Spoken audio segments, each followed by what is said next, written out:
자, 성령 받은 자들, 하나님의 능력을 품은 자들, 또한 하나님의 능력을 세상 가운데 선포할 권한을 부여받은 자들이 이제 어떻게 하고 있는가? 베드로와 요한을 중심으로 오늘 이야기가 풀어지고 있습니다. 하나님의 능력의 기적이 선포되는 장면을 우리에게 소개하고 있습니다. 자, 인간의 삶 가운데 하나님의 능력을 우리가 품고 사는 자들인데, 성령 받은 자들인데, 하나님의 능력은 도대체 어디에 있는지, 하나님의 능력은 도대체 어디에 있길래 필요할 때 우리가 사용해야 하는 건지, 그것을 우리가 잘 모를 때가 많이 있어요. 그런데 처음 성령 받은 자, 하나님의 능력을 세상 가운데 선포하는 기적을 베푼 자들, 오늘 베드로와 요한을 통해서 우리 또한 이 하나님의 능력을 어떻게 품고 살아야 되며 이 능력을 세상 가운데 어떻게 전해야 되는가를 여러분과 말씀을 통해서 좀 붙잡아 보았으면 합니다. 자, 이 베드로, 요한, 그들이 베푼 하나님의 능력은 무엇에 담겨져 있는가? 그들이 하는 기도 속에 고스란히 담겨져 있었습니다. 시간을 정해놓고 이들은 성전을 올라갔습니다. 하루 3번 하나님의 뜻하심이 무엇인가? 성령님이 우리를 어떻게 붙잡아 주시는가? 우리가 해야 될 일들이 무엇인가? 하나님께 물어보기 위해서, 예배하기 위해서, 기도하기 위해서 3번 시간을 정해놓고 아침, 점심, 오후에 이렇게 성전을 찾았습니다. 오늘 말씀에도 보니까 오후 3시에 베드로와 요한이 성전을 기도하기 위해서 올랐다라고 말씀이 이렇게 시작이 되지요. 기도하는 자들에게는 성령이 함께 동행해 주십니다. 기도하는 자들에게는 하나님의 능력의 삶으로 붙잡아 주십니다. 또한 그 능력을 전하는 권한과 능력을 고스란히 담아내게 만들어 주십니다. 그 베드로와 요한의 이야기로 시작이 됩니다. 한 사람이 더 등장을 하지요. 이 사람은 태어날 때부터 한 번도 걸어본 적이 없는 자입니다. 그래서 그냥 늘 앉아서 성전을 드나드는 사람을 바라보면서 문편 앞에 앉아서 한 푼 달라라고 구걸하는 거린으로 일평생을 사는 자였습니다. 누가 동전 던져주면 그것으로 하루를 빌어먹고, 동전 던져주지 않으면 그냥 굶어야 되는, 스스로 자기 인생을 개척해 나갈 수 없는 사람이었습니다. 예루살렘 성전문을 향하는 아름다운 문이라 이름하는 미문입니다. 그 미문 앞에 앉아서 구걸하는 한 사람을 또 소개하고 있습니다. 자, 기도하러 이제 성전을 찾고 있던 이 제자들의 눈에, 마음에 이 구걸하는 한 사람이 눈에 들어왔습니다. 자, 하나님의 능력을 이제 그에게 베풀지요. 기도하는 자에게 그런 사람이 보입니다. 기도하는 자에게 하나님의 능력을 전달할 수 있는 시간이 부여됩니다. 기도하는 자에게 하나님의 능력이 그들에게 베푸는 사랑과 긍휼이 전해집니다. 자, 기도가 이만큼 중요하다는 것을 우리에게 일깨워주는 대목이기도 합니다. 이 베드로와 요한이 기도하러 가는 길 위에서 그를 바라보고 발걸음을 멈추게 됩니다. 도움이 필요한 한 사람과 만남이 이제 이루어지게 된 것입니다. 기도하는 모든 것에 하나님이 그의 발걸음을 멈추게 하셨고, 기도하는 자를 통해서 하나님의 능력을 선포하기 위해서 이 지금 베드로와 요한을 들어서 사용하시는 것을 우리가 알 수가 있습니다. 하루 3번 나라와 민족을 향하여 창문을 열고 기도했던 사람, 다니엘입니다. 우리는 너무나 잘 알고 있지요. 다니엘의 이야기를요. 바벨론의 포로로 끌려간 다니엘이었습니다. 하나님이 그를 높이 들어서 사용하셨죠. 바벨론이란 땅, 포로로 끌려간 자가 높은 관직에까지 이르렀습니다. 총리의 자리까지 올랐으니 얼마나 하나님께서 높이 들어서 사용하셨다는 것을 우리가 짐작을 하게 됩니다. 이를 시기 질투한 사람들이 옆에 많이 늘어날 것 아닙니까? 이스라엘 사람, 예루살렘에 있는 사람이 어떻게 바벨론에게까지 이렇게 높은 관직에 오를 수 있는가? 있을 수 없는 일이다. 고관들은 어떻게 하면 다니엘을 내릴 수 있을까? 끄집어 내릴 수 있을까? 늘 현안이 되어 있습니다. 그때 고관들이 한 가지 제안을 왕께 합니다. 왕이시여, 지금부터 한 달간 30일 동안 누구든지 왕 외에 어떤 신에게 간구하거나 빌거나 기도하는 소리가 이 성 안에 들린다면 그를 잡읍시다. 그래서 그를 잡아서 사자굴에 던집시다 라고 제안을 합니다. 왕은 들으니까 좋죠, 그렇게 하자라고 왕은 법령으로 정하고 전역에다가 방을 붙이고 공포를 하게 됩니다. 어느 누구도 왕 말고는 신께 예배할 수도 없고 기도할 수도 없다라는 것입니다. 그를 보면은 고발하라, 잡아오라는 것입니다. 다니엘은 고관이기 때문에, 높은 관직이 있기 때문에 이 회의에도 참석하였을 것 아닙니까? 다 듣고 있었죠. 자신을 모험하려는 술책인지 알았을 겁니다. 그런데 개의치 않았습니다. 다니엘은 자기 집으로 돌아왔습니다. 그리고 예루살렘을 향하는 창문을 또 오늘도 활짝 열었습니다. 그리고 무릎을 꿇고 나라와 민족을 붙잡고 붙들고 기도하였습니다. 간구하였습니다.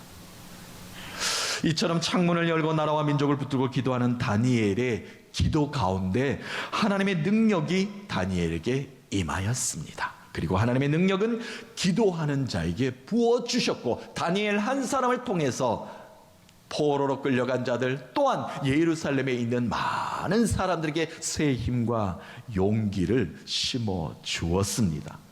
기도하는 자를 통해서 하나님의 능력이 나타난다는 것을 한 사람을 통해서 우리에게 발견할 수 있었습니다. 우리도 예배할 때마다 곳곳에서 기도하지 않습니까? 예배 모임 때마다 우리는 성령님의 간구하며 기도하고 있습니다. 수요 기도 때 보면은 성령 충만합니다. 많은 분들이 시간마다 모여서 성령의 갈급함으로 하나님께 성령을 구하며 임재를 구하며 기도하고 있습니다. 제가 감사한 것은, 기쁜 것은 수요 기도에 나와서 기도하시는 많은 분들이 저에게 간증을 많이 하셔요. 목사님, 이러한 일이 있었는데 제가 기도에 응답 받았습니다. 목사님, 제가 시간을 두고 기도하고 있었는데 그 기도 응답이 이루어지지 않았습니까? 제가 다 나았습니다. 모든 것이 해결되었습니다. 감사합니다. 그 기도의 자리가 우리 교회에 있다는 것이 얼마나 행복한지 모릅니다. 이런 간증을 들을 때마다 얼마나 저도 기쁜지 모릅니다. 얼마나 감사한지 모릅니다. 저도 최근에 응답받은 기도에 대해서 여러 성도님들에게 좀 간증을 하도록 하겠습니다. 제가 지난 한 달간은 너무나 바쁜 일정을 보내지 않았습니까? 성지순례 한 2주간 성도님들과 함께 했죠. 또 청년들과 함께 단기 선교했죠. 그냥 다녀오는 겁니까? 그렇지 않지요. 목적이 있고 방향성이 있고 해야 될 일이 있고 엄청난 과제를 안고 갔다 오게, 또 마음은 얼마나 무겁습니까? 해야 될 일이 많으니까요. 그래서 오른쪽 발목이 조금 다친 부분이 있었는데 염증을 채 치료하지도 않고 그 일정을 다 소화를 하고, 그 과정이 참 힘들었어요. 그래서 장시간의 비행기를 타고 이동해야 되기 때문에 갑자기 그 염증이 자꾸 부어온다는 느낌이 조금씩, 본인은 알지 않습니까? 들었는데, 그래서 다시 또 마치고 다음 과정을 또 수행하러 청년들과 함께 가야 되는데 오른쪽 발목이 너무 힘들어서, 또 주일을 맞이하니까 성도님들에게 좀 걸음걸이고 이상한 걸음걸이를 보일 수는 없지 않습니까? 그래서 저는 열심히 걸음걸이를 보이지 않으려고, 또 목사님이 어디 아프신가 하면은 또 근심이 되잖아요. 그래서 열심히 걸었는데 성도님들이 눈치를 못 채셨을 거라 저는 생각이 들어요. 그래서 저는 건강하게 잘 걸었는데, 그러나 저는 뭐 속이 염증이 계속 이렇게 아프니까. 그런데 수요일이 되었는데 수요 예배 기도회가 있지 않습니까? 예배하러 가야 되는데 그날따라 너무 아픈 겁니다. 너무 힘들어서 디딜 수 없으니까 다음발에 걸음이 안 되지 않습니까? 그래서 여기까지 오는 데까지도 너무 힘들었어요. 그러나 성도님들이 안 볼 때 나는 빨리 가서 본당에 가서 들어가 있어야지. 아무도 못 봤습니다. 성공. 여기까지 와서 이제 찬양하고 기도하고 말씀 전하고 다 했습니다. 뭐 어떻게 서서는 할 수 있으니까 말이죠. 자, 그리고 나서 이제 성도님들과 나라와 민족을 붙잡고 교회를 붙잡고 우리 부서를 붙잡고 기도하고 마지막에 이런 기도를 합니다. 환우들을 위해서 기도합시다라고 이제 기도하는 시간이 있었어요. 구역마다 환우들이 많지요. 또 이 자리에는 아프신 분들이 많을 줄 압니다. 아픈 부위에 손을 대고 주님의 안수하심을 기대하며 기도합시다라고 선포는 이렇게 하면서 마음속으로는 주님 저도 아파요 이런 생각이 마음속에 간절한 겁니다. 그래서 강력하게 우리 주여 한번 외치고 기도합시다. 저도 뭐 성도님들이 기도 소리가 들리는 동안 저는 더 크게 기도했습니다. 주여 지금 제가 해야 될 일이 너무나 많습니다. 이 오른쪽 발목 많이 부어오고 있는데 이 염증 빨리 가라앉아야 됩니다 라고 기도를 하기 시작을 하였다는 겁니다. 열심히 기도를 하였습니다. 그런데 갑자기 오른쪽 발목이 뜨끈해 오는 느낌이 오는 겁니다. 갑자기요. 여러분 이런 경험 해보신 기억이 있을 거예요. 오른쪽 발목 발 밑에서부터 피가 역류하는 느낌이 갑자기 생기는 거예요. 주여 이것이 무엇입니까? 뜨끈해지는 거예요. 그래서 더 열심히 기도하고 기도를 마무리하고 예배가 다 마쳤는데 걸어봤는데 가벼운 겁니다.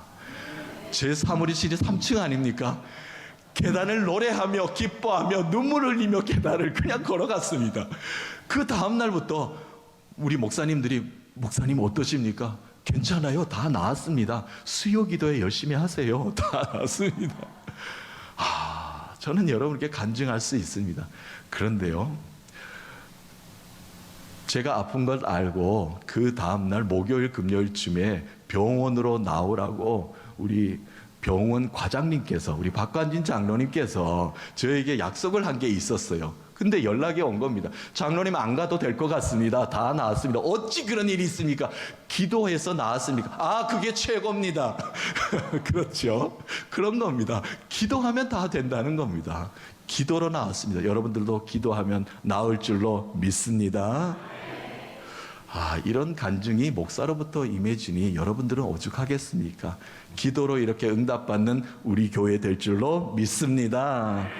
기도에는 이처럼 능력이 있습니다. 기도하면 힘을 줍니다. 우리가 다시 일어서게 만들어 줍니다. 사랑하는 성도 여러분, 하나님의 능력은 어디에 숨겨져 있습니까?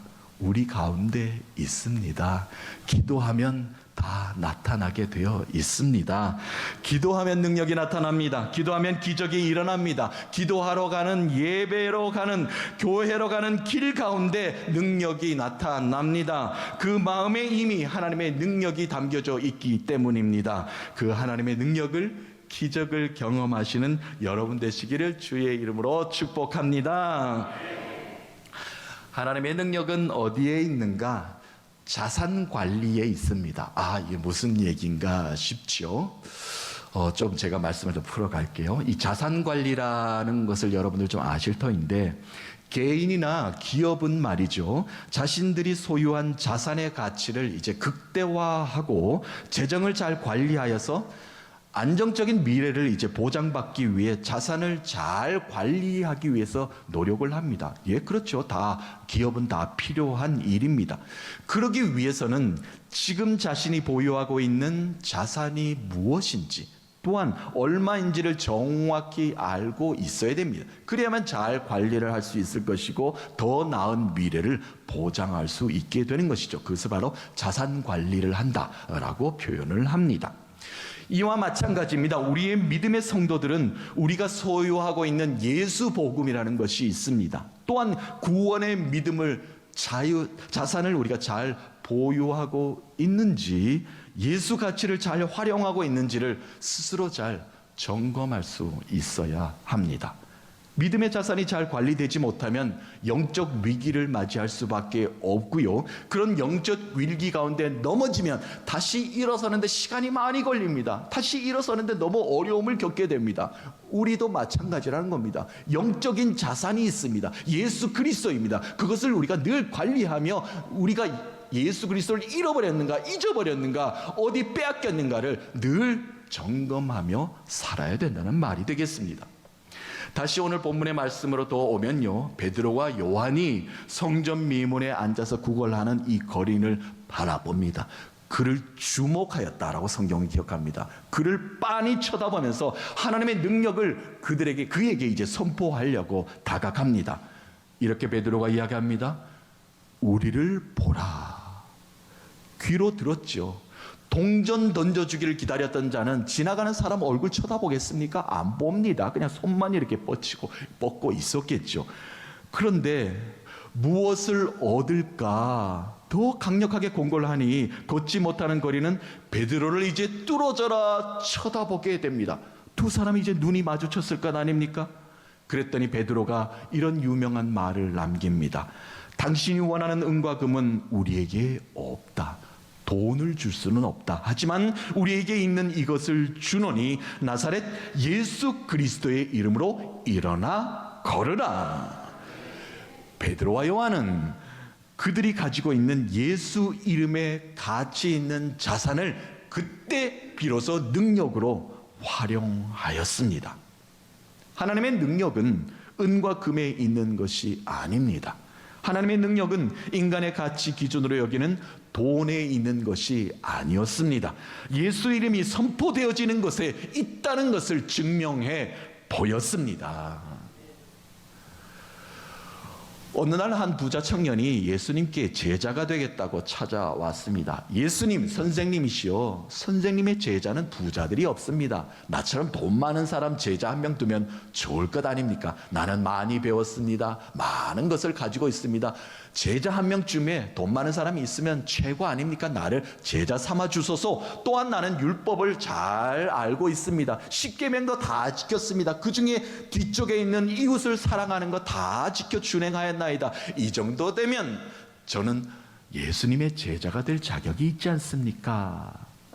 예수님께서 대답하십니다. 옳도다. 제자 될 자격이 있다. 그런데 한 가지가 부족하다 말씀하십니다. 무엇이냐면 너가 가지고 있는 모든 재산을 다 팔아서 다 모든 사람에게 나누어 주라. 일부분을 나누어 주라도 아닙니다. 모두를 돈으로 만들어서 다 나누어 주라. 그리고 나를 따르라 라고 말씀합니다. 이 부자 청년은 아무 말도 대꾸도 예수님께 하지 않고 마음속에 수심이 근심이 가득하여 그 자리를 떠났다 라고 말씀이 마무리가 됩니다. 이 부자 청년은 돈을 버리지 못하여 은과 금을 버리지 못하여 예수님의 제자가 되지 못했습니다. 그토록 원하던 제자가 되고 싶어 온 것 아닙니까? 그런데 제자를 포기하였습니다. 하나님의 능력의 삶을 살지 못하고 그냥 자신은 이 땅 가운데 자신의 자산만 관리하다가 죽었을 것입니다. 예수님께서 또 어느 날 베다니 한 지역에 가셨습니다. 시몬이라는 사람 집에 식탁 교제를 하러 갔습니다. 식사 초대를 받아 가셨죠. 근데 한 여인이 그 식탁에 함께 들어와서 이렇게 자리를 함께 합니다. 누가 초대하지도 않았는데 말이죠. 이 여인은 자신의 가장 귀중한 옥합, 나드 한 옥합, 엄청난 돈과도 비교할 정도로 큰 겁니다. 뭐 전재산, 물려받은 자산이겠죠. 그것을 그 순간 깨뜨립니다. 왜 깨뜨렸는가? 예수님께 내가 받은 은총과 은혜가 너무나 커서 감사할 수 있는 방법은 이거밖에 없다. 보니까 예수님은 누구 집에 초대를 받으면 그때 풍습이 그랬지 않습니까? 발을 씻어줬는데 발을 씻어주지 않았던 모습이 보였나 봅니다. 예수님께 다가가서 예수님의 발을 그 옥합을 깨뜨려서 발에 붓고서는 깨끗하게 닦아주는 겁니다. 눈물을 흘리면서 말이죠. 주님께 받은 은혜가 너무나 커서 이것이라도 제가 해야 되겠습니다. 자신의 모든 것이라 여기는 것, 가장 가치 있고 귀한 것을 주님께 드림으로써 더 귀하고 가치 있는 예수님을 그의 삶에 소유하게 되었습니다. 자신을 깨뜨림으로, 자신을 부서짐으로 더 소중한 하늘의 능력을 그 여인은 가지게 되었다는 말씀입니다. 하나님의 능력은 어디에 있습니까? 예수 이름을 소유하는 데 있습니다. 우리는 어느 순간 물질의 노예가 되어서 살아가고 있습니다. 은과 금만 있으면 모든 것을 할 수 있을 것처럼 그것만을 쫓아가며 살아갑니다. 그러다가 병이 나고, 그러다가 사람을 모두 잃어버리고, 그러다가 생을 어느 순간 마감합니다. 예수 이름을 소유해야 능력 있는 삶을 이 땅 가운데 살아갈 수 있습니다. 하나님의 능력은 은과 금에 있는 것이 아니라 구원의 이름 예수 그 이름에 있는 줄로 믿습니다. 사랑하는 성도 여러분, 잠시 주저앉아 계십니까? 나사렛 예수 그리스도의 이름으로 다시 일어설 수 있습니다. 예수 이름으로 다시 새로운 삶을 경험할 수 있습니다. 믿음으로 선포하십시다. 그 믿음 위에 기적은 반드시 일어납니다. 다시 일어나 예전처럼 신나고 행복하게 걸을 수 있습니다. 그 은혜를 경험하는 이 시간 되시기를 주님의 이름으로 간절히 소망하며 축복합니다. 마지막으로 하나님의 능력은 어디에 있는가? 제자들이 내민 손 위에 있었습니다. 베드로는 오른손을 내밀어 그를 잡아 끌어 당겼습니다. 일으켰습니다. 그의 발과 발목에 힘을 얻고 일어났습니다. 예수 그리스도의 이름으로 선포하는 것에 그치는 것이 아니라 손을 내밀었습니다. 그리고 그를 일으켰다는 겁니다. 그 순간 하나님의 능력이 그에게 전달되었습니다. 우리가 아는 말씀이에요. 6절 7절 말씀 다시 한번 마지막으로 읽어보도록 하겠습니다. 베드로가 이르되 은과 금은 내게 없거니와 내게 있는 이것을 내게 주노니 나사렛 예수 그리스도의 이름으로 일어나 걸으라 하고 오른손을 잡아 일으키니 발과 발목이 곧 힘을 얻고. 아멘. 하나님의 능력은요, 그 능력을 실천하는 손에 있습니다. 먼저 손을 내밀어 잡은 손 위에, 마음 위에 주의 능력이 나타납니다. 베드로의 손을 잡고 일어선 그는 기뻐 뛰었습니다. 한 번도 들어가 본 적이 없는, 많은 사람들은 성전을 드나들었지만 그는 한 번도 성전을 드나든 적이 없는 사람입니다. 그런데 뛰어서 성전 안으로 들어갔습니다. 그리고 하나님을 찬송하였습니다. 이를 본 많은 사람들이 하나님의 능력에 심히 놀라 감동하였다라고 오늘 말씀이 마무리되지 않습니까? 하나님의 능력이 놀랍다. 어찌 한 번도 걸어본 적이 없는 자가 뛰어서 성전 안으로 들어와서 이렇게 찬송한다는 말인가? 하나님의 능력은 선포되어지는 것이고 하나님의 능력은 전해지는 것이고 많은 사람들로부터 하나님의 살아 역사하심을 증거케 만들어 줍니다. 하나님의 능력의 손은 세상의 모두를 놀라게 하며 예수 그 이름의 가치가 얼마나 높다는 것을 깨닫게 만들어 줍니다. 하나님의 능력은 어디에 있었습니까? 기도 가운데 출발하였습니다. 기도만 하면, 기도하는 마음과 발걸음만 있으면 능력이 나타납니다. 또한 예수 이름을 부를 때 기적이 나타났습니다. 예수 그 이름만 선포되면 능력이 나타나며 발목에 힘을 얻었다라고 증거하고 있습니다. 마지막으로 먼저 손을 내밀었을 때 능력의 힘이 그에게 전달이 되었습니다. 손을 내밀어 전하는 자가 되어야 됩니다. 이 믿음을, 이 소망을, 이 사랑을 전해야 됩니다. 예수 그리스도이십니다. 그 이름만 전하면 하늘의 능력이 우리의 가운데 나타날 줄로 믿습니다. 사랑하는 성도 여러분, 하나님의 능력은 기도하는 나에게, 예수 이름을 부르는 나에게, 세상을 향하여 손을 내미는 나에게 부어주실 줄로 믿습니다. 그 은혜로, 그 능력으로 한 주간 살아가십시다. 예수 그리스도가 나의 힘입니다. 예수 그리스도가 나의 능력입니다. 그 힘으로 한 주간 세상 가운데 승리를 선포하는 여러분 되셔서 세상을 넉넉히 이기고도 남는 그 은혜가 여러분의 기업 가운데, 여러분의 가정 가운데, 여러분의 후손들 찾아 손송 가운데 풍성하시기를 예수 그리스도의 이름으로 축복합니다.